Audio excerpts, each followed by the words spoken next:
Christine is a serial entrepreneur, which means that even for somebody who is so young, she's already been a leader specifically in Haiti. She's from Port-au-Prince, where she started off as a street vendor and discovered that you could learn quite a lot about how to run a business by doing the work that she was doing.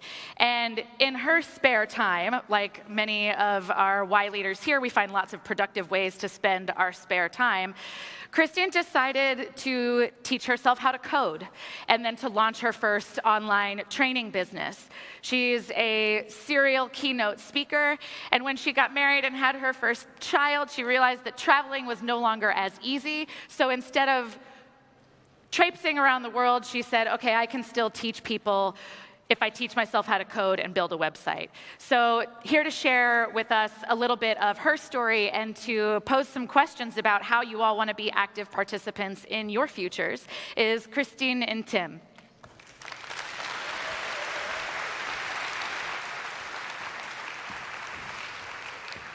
Take it away. So hello, everyone. Are you with me? Hello, everyone. Hello. There we have it. So as stated, my name is Christine Ntim, but at count of 3, I want you to scream as loud as you can your name so I can get to know all of you. You guys ready for this? Yes. On a count of 3, 1, 2, 3. Whoa, sounds like an awesome crowd. Thank you for introducing yourself. And I'm gonna need you to do this several times. So anytime I ask this simple question, what do you want to be when you grow up? I want you to scream your name. What do you want to be when you grow up? It's not the typical answer you would expect, right? I'm sure back in the day when someone asked you this very question, you might have said, I want to be a doctor, a lawyer, an accountant. You know, the jobs that mom and dad want you to bring on the money, right? But with the world changing so quickly, what happens when these jobs go away, right? We all know what's happening right now with technology and the digital revolution, that the same jobs our moms and dads once have, we don't have them today. And some of you might already be aware of that, and you're prepared. So maybe you're not inspired by titles anymore, so you're inspired by the people. And so some of you might be following celebrities. Maybe I could be a tech mogul and launch a company like Facebook, or a politician making policy for nations or celebrities. But even our definition of leadership is changing. We're being led by all of you in this room. So what happens when even your leaders don't inspire you? What happens then? And the reason why I'm asking you guys these questions is because I'm sure you're gonna hear a lot of talks over the next couple of days about the challenges we're facing as a society today. Because ladies and gentlemen, we do have challenges as a society. There's a lot that needs to be done.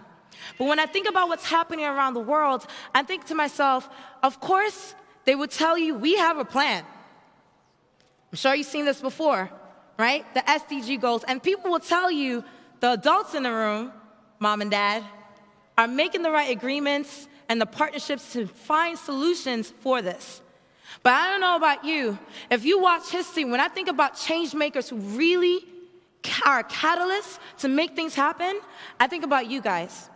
Whether it's the civil rights movement that happened in America, to the riots that were happening in Tiananmen Square in Asia, to the student riots that was happening right here in London for Europe to inspire people to do better with the Vietnam War, to even the Arab Spring in the Middle East that inspired an entire generation about the power of social media.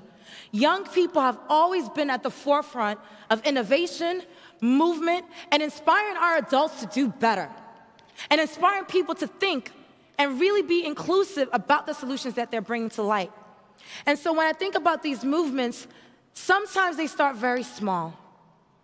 But at the heart of these movements is I want to make sure that you understand your place in really inspiring change and really motivating people to do the right thing. And when you think about this, I'm going to ask you one more time, what do you want to be when you grow up? I hope that you always say that. Because when you think about those who are skeptical and think that they're not the right people to really inspire change, I bring you to the Dalai Lama, where he says, if you do not think, and if you think that you're too small to make a difference, try sleeping with a mosquito in the room. And we know as young people, we're persistent. We're stoppable. We have the energy and the fire to make things happen. And so how do you hold yourself accountable to inspire the people around you to do better, right? And so when you think about these things, I'm sure you might think you need to be famous to make a change. You don't need to be known. I'm sure you never heard of Dylan. 9 years old, at that age, he was inspiring 3 million people around the world to tackle those challenges that we were talking about earlier today, right? And of course, I'm sure when you think about gender equality and the future of education, you already know Malala. At a tender age, her ability to defy the odds, she has inspired not only young people around the world, but people with huge titles to see things differently about this generation. And again, you don't have to stop. You can always inspire people even after you're done doing your time. Because Anne Frank will considerably always remind us that we need to do better with our dignity and do better in humanity, right? That we owe our fellow men and women better when it comes to doing right by those around us. And so every single day, I am amazed not by those political leaders or those business leaders that people tell you are starting these movements. I'm inspired by what you are doing in this room. And sometimes people will challenge you and tell you that you're not the one that's gonna really make a change because you're too young. But this world, as big as it is, one person can be the tipping scale to really create a domino effect that no one ever seen coming. Yesterday, when I saw what happened in this room, the conga line that was going all over the room, there was one person who started it. No one listened, then 2, then 3, then 4. All of a sudden, there wasn't even enough room to contain what happened here last night. That's what young people do. We don't wait for permission. We just go, right? We just go. And when you see what's happening in the world, it's very easy for you to get lost and think that you don't know what perspective should I take? How can I lead? What should I do? You're gonna ask yourself these hard questions. I'm gonna bring you back to the question you should always ask yourself, and you should have the right answer. What do you want to be when you grow up? Now, with all the people in this world, it's very easy to think that you're not unique. Because we all one human race. That I know. But each one of you have a distinct fingerprint that makes you unique. And it's not just your biological makeup. It's also your story. What is your story? What defines you? What makes you the unique soul that you are on this planet to create real change? Do you know your story? Do you share with others? Do you tell people what you've been through, what you've seen, and how you view the world so they can connect and be inspired by what you've been through? Let me tell you my story, okay? Now, how many of you in the room have heard about the earthquake that hit Haiti in 2010? Practically all of you, right? On that day, 250,000 people perished. The largest devastation in human history. Right? 250,000 people perished. And on that day, of course, there was a lot of sensationalized news all over about the devastation, the political unrest, everything that was happening in Haiti. But no one was showing the people, their resilience, their culture, the beauty and grace of how people on the next day got back up and showed a different narrative.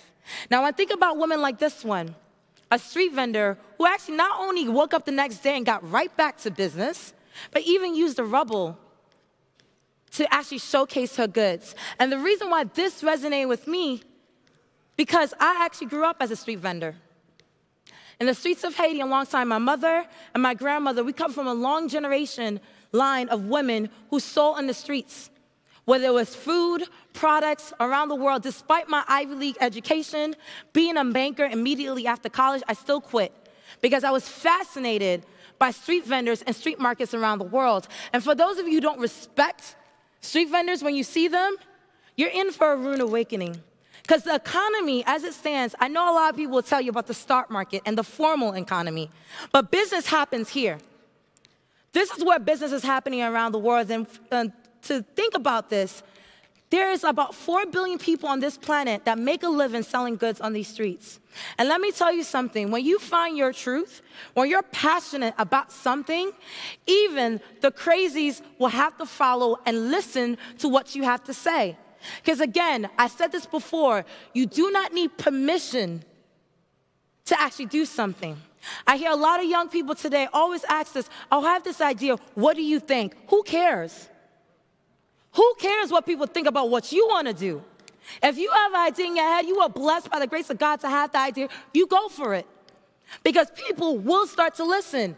And I've met people from around the world, from presidents to celebrities, all over. And as crazy as they think I am to talk about street vendors, they listen. So again, when you think about these things, people start to listen, and that year, not only did I make the Forbes list and became 30 under 30, my business that I created to start this movement to empower street vendors around the world became a business case study for Harvard Business School, where not only students around the world are studying what we did to start a movement, but even those business leaders, those CEOs, are trying to figure out what we did as young children on the streets of Haiti. That's what happens when you believe in your own truth. And so again, what do you want to be when you grow up? You're getting better at this. Because when I ask you this question, I want you to confidently answer your name. Because like I said before, you are unique in many ways. It's your story. And unfortunately, in this day and age, we're not just defined by how we look, we also defined by the cultures we represent. Last night, we were inspired, the ceremony of the flags, where I saw people got emotional in this room to see their flag being waved. The flag I wave is Haiti. Don't be fooled by my American accent. Yes, I'm a New Yorker born at heart, so you feel that swag. But I'm also Haitian, for my Haitian sisters and Caribbean sisters in the room. And when you find your grace and your truth, keep in mind, you represent every single person that also looks like you. And like I said, when I think about Haiti, people will tell you, this is Haiti. That narrative stops right here. That is not Haiti. And nothing that people tell you about Haiti, if they want to tell you, is poor. They have no actual legitimate government. All the negative things you hear about Haiti, this is Haiti.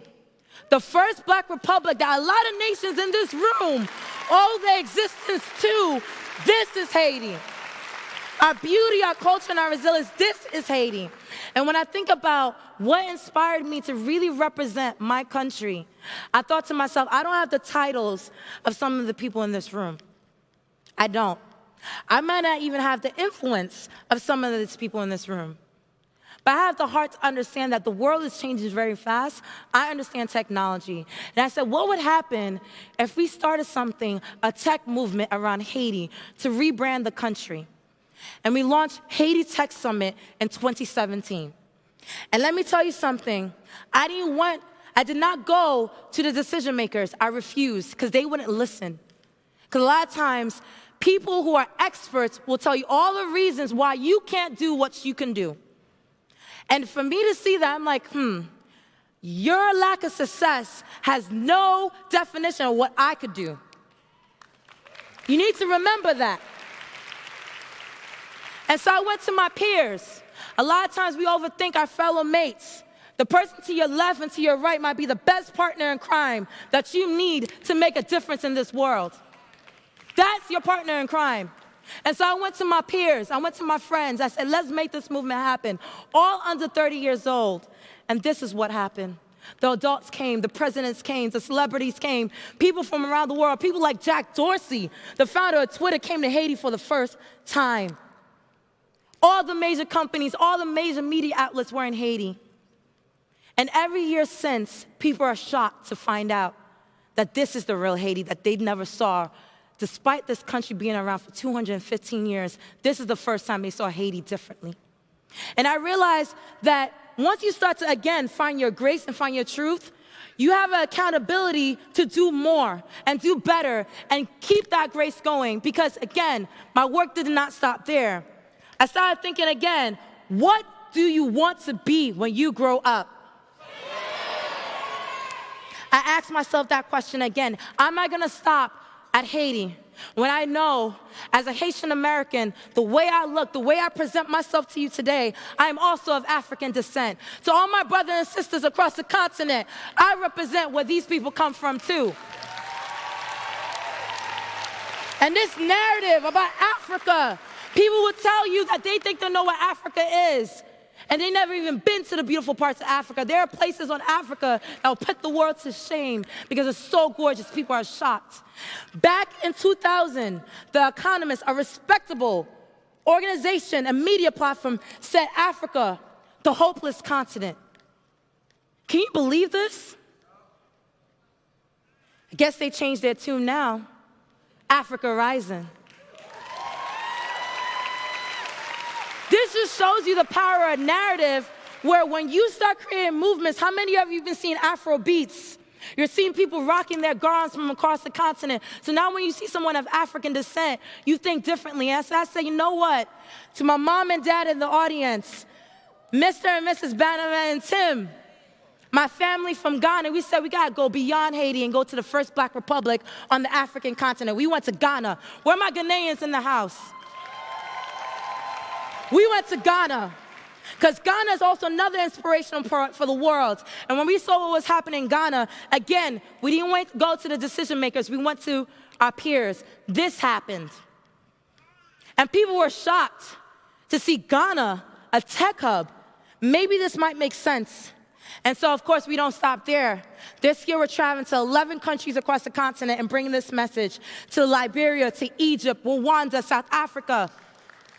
We're going across the African continent. And every single time you get to the point where people are shocked and realize, like, wow, now I need to listen, because now we're across 20 countries this year. So what happened in 2017? One summit in Haiti shocked people. Last year we did 11 summits, building country brands around the world, shocked people. This year, 20 summits around the world. And nations across the African continent. Next year, we already have 53 tech summits scheduled across the world.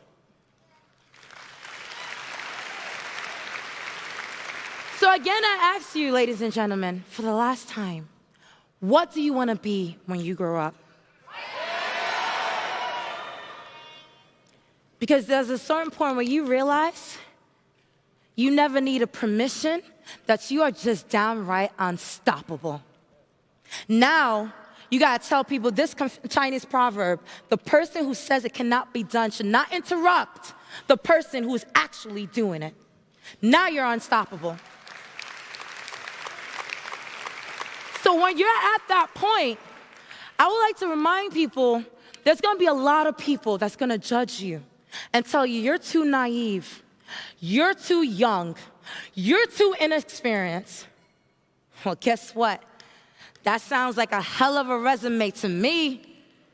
That's the best resume you could ever have, because when they tell you you're too naive, good.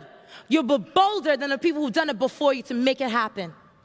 When they tell you you're too young, perfect. You'll have the energy and the fire to keep going. And when they tell you you're too experienced, by God's grace, you're gonna tell people, I'm gonna make history, because you're now unstoppable.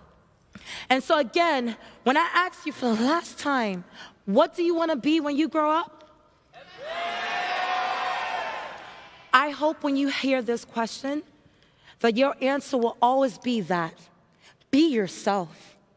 Because when I think about the problems that we're going to go through as a society and what we're dealing with every single day, I am inspired by the fact that each and every one of you should never say that the answer to that question is someone that you ever heard, met, or heard before. The answer to that question will always be you. You're the inspiration that the world needs. And when I think about the fact that, yes, there are about 7 billion people on this planet, that is 7 billion reasons why I have hope for the future and why I have hope for what each and every one of you could do to make the world a better place. And so, again, don't just change the world. Please. Be yourself and give people the grace and the beauty that makes you unique and what you could do for this planet. And go ahead and rock this world, because the world needs you right now. I wish you the best, and I cannot wait to see how each and every one of you will soar. Thank you so much, everyone.